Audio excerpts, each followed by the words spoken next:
કર્યું હતું।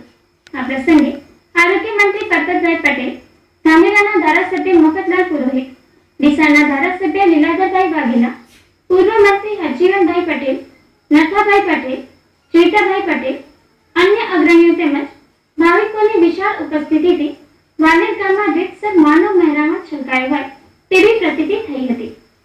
ધાનેરા તાલુકાના વાલેર ગામે વિશ્વ શાંતિ અર્થે યોજાયેલ 151 કુંડી મહારુદ્રયજ્ઞમાં પાવન સાનિધ્ય પ્રદાન કરવા પધારેલા બદ્રિકાશ્રમ ઉત્તરાખંડના જગતગુરુ શંકરાચાર્ય જ્યોતિપીઠ આદિશ્વર સ્વામી માધવ આશ્રમજી મહારાજે વાલેર ગામે ઉજવાયેલ ધાર્મિક પ્રસંગમાં હાજરી આપ્યા બાદ આજે વેપારી મથક પીરડી ખાતે પાવન પધરામણી કરતા ભીલડી ગામના અનેરો માહોલ સર્જાઈ ગયો હતો।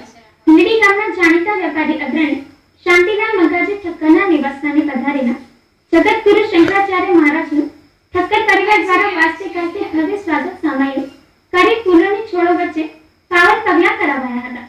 બાદમાં જગતગુરુ શંકરાચાર્યજી મહારાજને પાર પ્રક્ષાલન વિધિ કરી યજમાન ઠક્કર પરિવારે ધન્યતા અનુભવી હતી।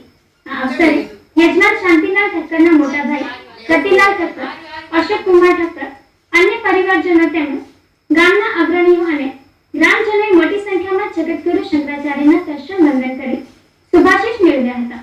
આ અવસરે જગતગુરુ શંકરાચાર્યજી મહારાજે ઉપસ્થિત ભાવિકોને શુભાશીષ પાઠવ્યા હતા।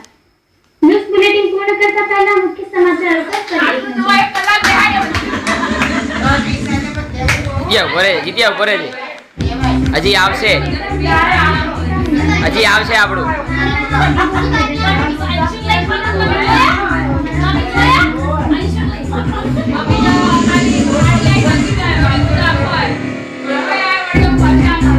ડીસા હાઈવે પર